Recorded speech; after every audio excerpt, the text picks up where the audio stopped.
안녕하십니까. 풋사랑 정형외과 박종태입니다.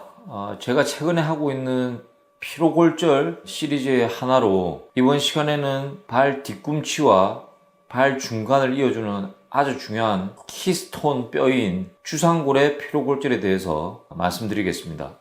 추상골의 피로골절은 하지의 피로골절의 보고에 따라서는 1%에서 9%까지 아주 많지 않은 숫자에서 발생되는 걸로 되어 있습니다. 피로골절을 고위험 피로골절과 저위험 피로골절로 나눴을 때 추상골은 대표적인 고위험 피로골절로 분류되고, 추상골은 피로골절이 한번 발생되면은 운동에 복귀하는 거라든지 재활치료라든지 굉장히 꼼꼼하게 해야 됩니다. 일단 추상골의 특징을 살펴보면은, 추상골은 이제 거골과 종골, 후족부, 유연한 후족부와 그리고 쐐기뼈와 입방골로 이루어지는 앞쪽에 있는 뼈들을 연결해주는 아주 중요한 뼈입니다. 이 추상골은 배 모양으로 생겼대서 배주자를 사용해서 주상골이라고 되어 있고, 추상골은 피로골절이 생기는 운동선수들은 주로 점핑, 농구선수나 배구, 단거리 달리기 선수들이나 아니면 무용수들에게 생기는 걸로 보고되고 있습니다. 추상골이 이렇게 피로골절이 생길 수 있는 건 다른 피로골절과 마찬가지로 이제 피로가 집중되는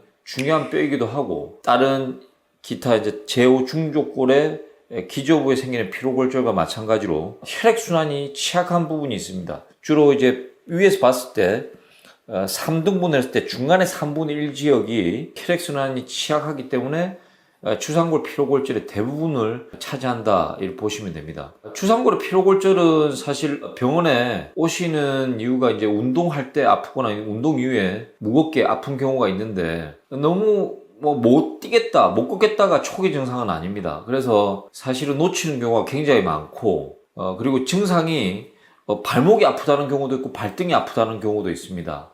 그래서 그 중간쯤이기 때문에 발목이 주로 아파서 왔는데 발목에 특별한 병변이 없고 운동을 하는 사람이다, 그리고 운동량이 많다, 그렇다면은 제일 중요한 진단에서 필요한 것은 의사들의 경험을 바탕으로 한 긴장감 있는, 굉장히 예의주시를 하는 부분이 되어야 된다. 그래야지 빨리 의심을 하고, 엑스레이에서 안 보이는 피로골절이기 때문에 MRI나 CT를 찍어서 정확한 진단을 빨리 내려서 치료를 하는 게 가장 중요한 부분이 될 거라고 생각합니다. 의심이 병원에 오셨을 때 특별한 진찰상의 문제가 없는데 계속적으로 불편감이 있으면은 요거는 피로골절도 있을 수 있다는 가능성을 염두에 두고 우선 MRI를 권유하게 됩니다.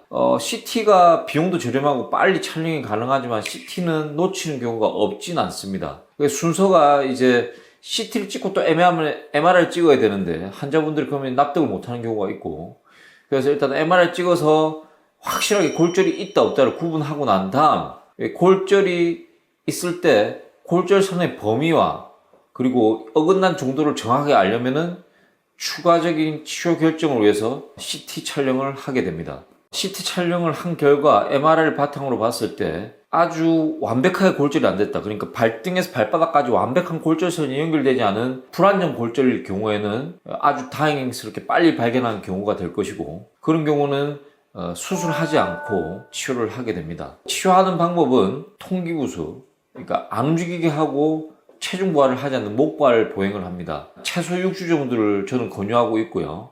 이후에도 뼈가 어느 정도 붙었다 판단이 되는 걸 단순한 엑스레이를 판단하지 않고 CT 촬영을 추가적으로 하면서 아주 점진적으로 통증이 허용하는 범위에서 조금씩 재활, 걷는 것부터 하고 동시에 그동안 빠졌을 근력 운동들을 보강하면서 재활을 하게 되어 있습니다. 근데 안타깝게도 진단이 늦어서, 아니면은 이제 빠른 치료를 하지 못해서, 아니면 이미 기존에 기부술을 하거나 목발 보행을 했는데도 완전 골절로 진행이 됐거나 골절선이 뼈의 전위, 그러니까 어긋나는 것까지 진행이 됐다면 수술적 치료를 하게 됩니다. 수술은 하는 방법이 주로 이제 나사로 고정하는 것이고, 나사 하나 아니면 두 개로 고정하고 상태에 따라서 뼈 이식을 하냐 안 하냐 차이는 있을 수 있는데, 수술을 했을 때도 역시나 상당 기간 6주 이상의 비체중 부하, 목발 보행과 그 다음에 석고부목, 안정을 취하는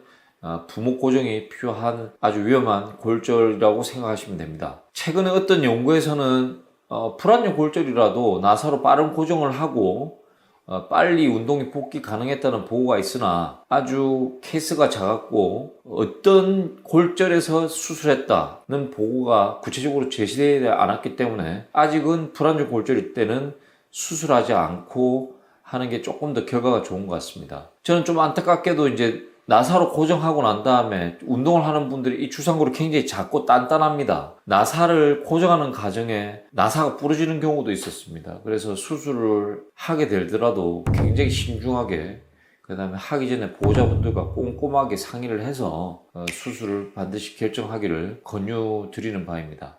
수술을 하지 않던 수술을 하던 조금 더 빠른 뼈 유합을 위해서는 다른 피로골절과 마찬가지로 비타민 D 그리고 칼슘의 영양 공급은 필요하게 될 것이고 필요하면 이제 부갑상선 호르몬 주사제를 추가로 맞는 경우도 있고 아니면은 체외 충격파나 초음파를 통해서 골유합을 조금 더 빠르게 도모할 수도 있을 것 같습니다.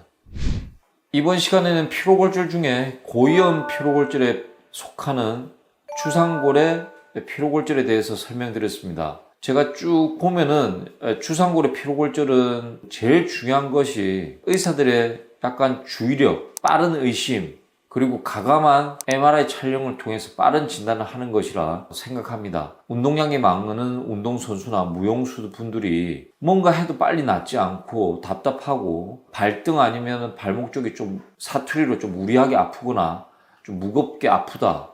그러면 가감하게 빠른 진단을 위해서 정밀검사 하시길 권유드리면서 이번 시간 마치겠습니다. 감사합니다.